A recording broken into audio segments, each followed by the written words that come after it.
Welcome and thank you for joining us at Westminster Parish Online Ministry. Today we spend time with Reverend Rowan Rogers.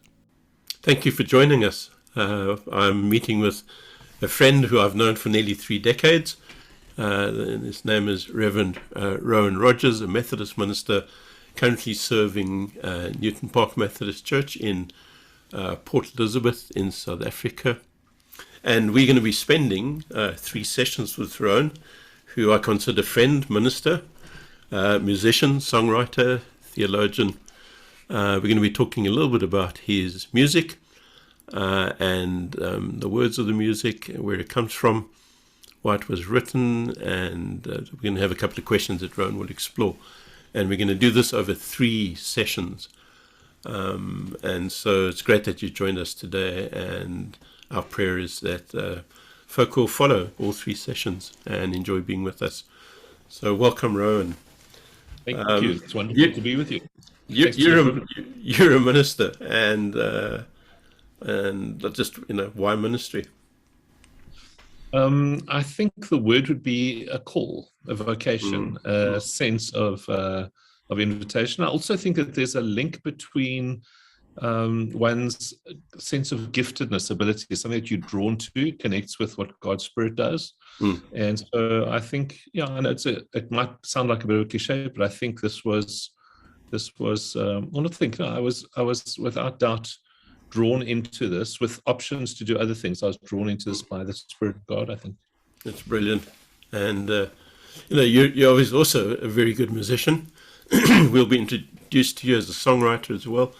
And I suppose it was a natural step for you to include your music in your ministry. And I know many, many, many people that have benefited from that gift.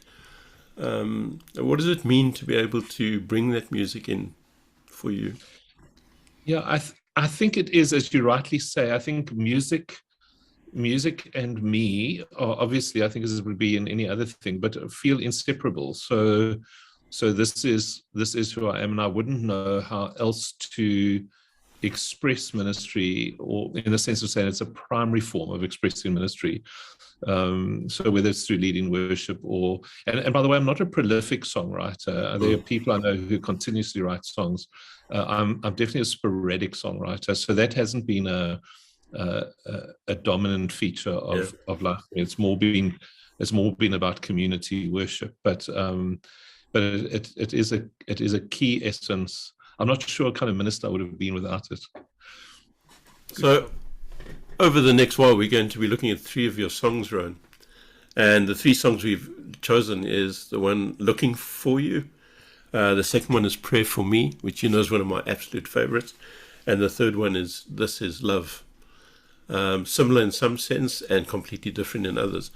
And so we're going to be doing taking a look at "Looking for You" today, and see where that takes us. And when I listen to your music, and I've been listening to your music for a long time, there's probably 3 questions that come to mind that kind of settle in my spirit. There's 3 things that I want to know from you about each of these songs, and so the first question would be is, why did you write the song?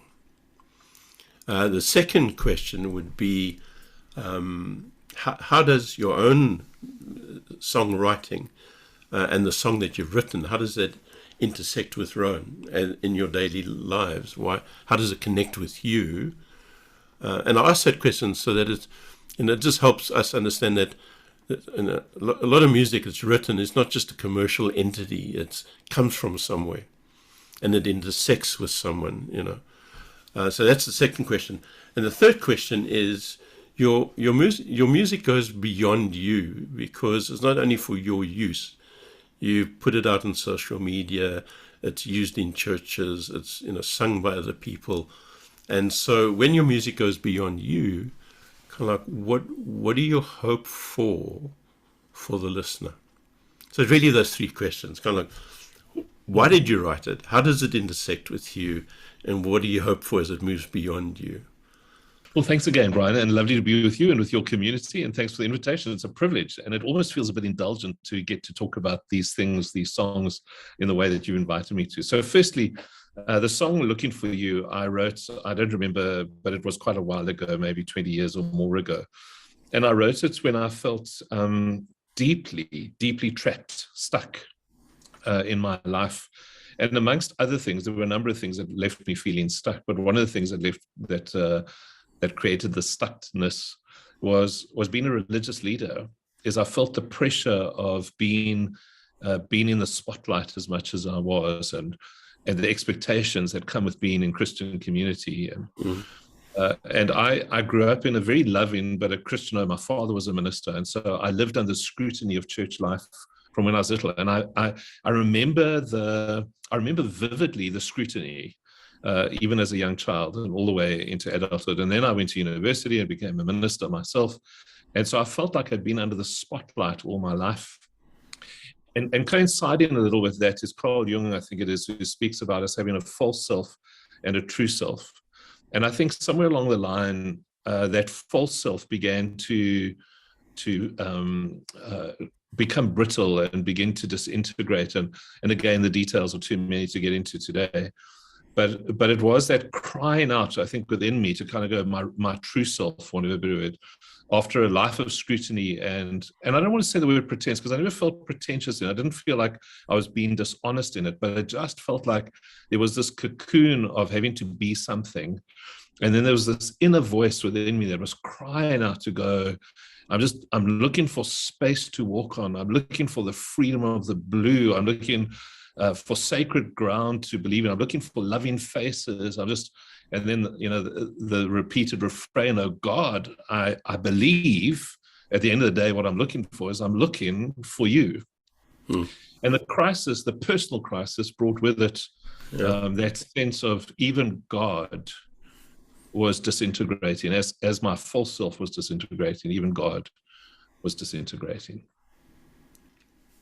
So, that brings us to, you've spoken about what inspired you to write and where it came from. You've also spoken about how it intersects with your life. It's one of the same.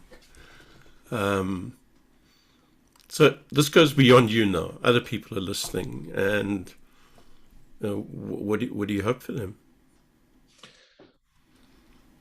Well, let me say that I think that what I'm interested in, the recording you have of this song is actually my own little effort at home recording that I recently did. I'm not very good at home recording. Others have sometimes recorded things I've done. And so it's a very simple recording of it. But I wanted to record it again because I found myself, even in this latter part of my life, as I said, I'm maybe 20 years down the track, I find that these prayers that I prayed then remain with me. So I still find myself praying, I'm looking for loving faces. And it's the longing for true community.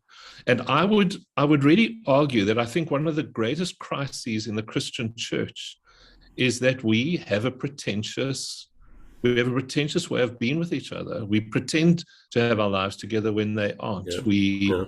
Our fellowship is, our fellowship is so sweet, says one of the hymns, but I'm not sure it's always so sweet because it's often pretentious. And I long for more and more. And I'm not saying it's true of any community. I think the community I'm in, I think there's lots of authenticity, but I long to see a deeper and deeper authenticity in Christian community. One of my prayers is I long for sacredness to believe in. And I think the church constantly lives in the temptation, again, of a pretentious faith, of a religious veneer.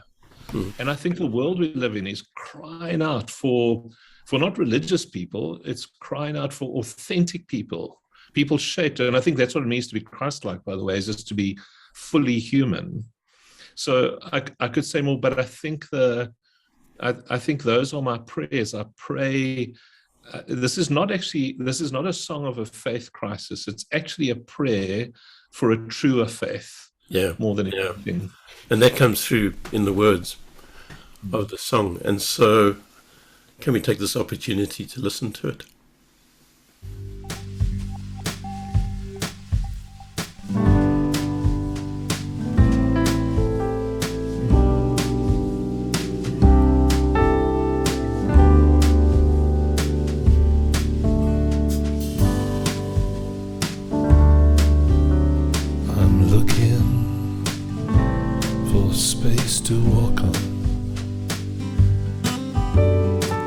looking for the freedom of the blue,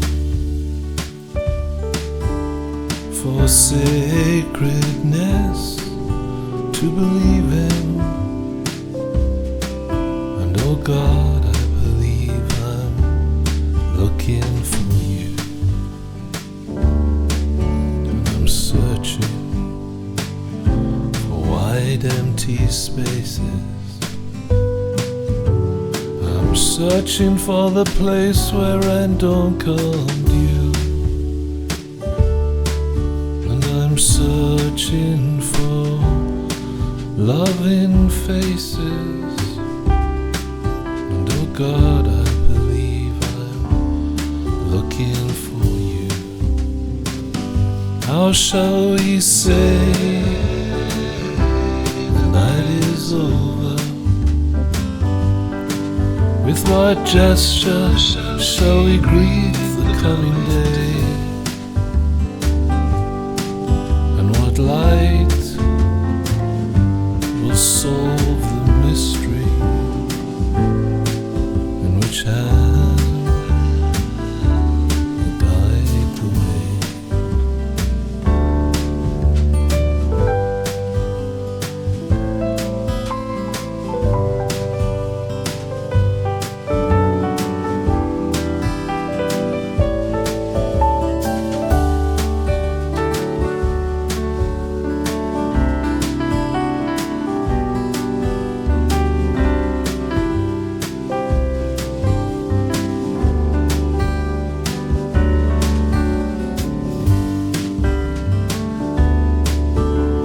Certainty is the guarantee of nothing, and faith is following a path without a clue.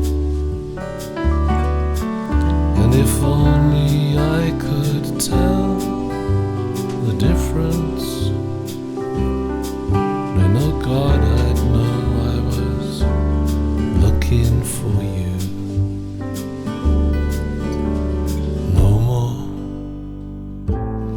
Take the silence. My waiting seems so long overdue, for sign or sound of presence. Oh God, I'm looking for you. How shall we say night is over? And with what gesture shall we greet the coming day? And what light, oh what light will solve the mystery?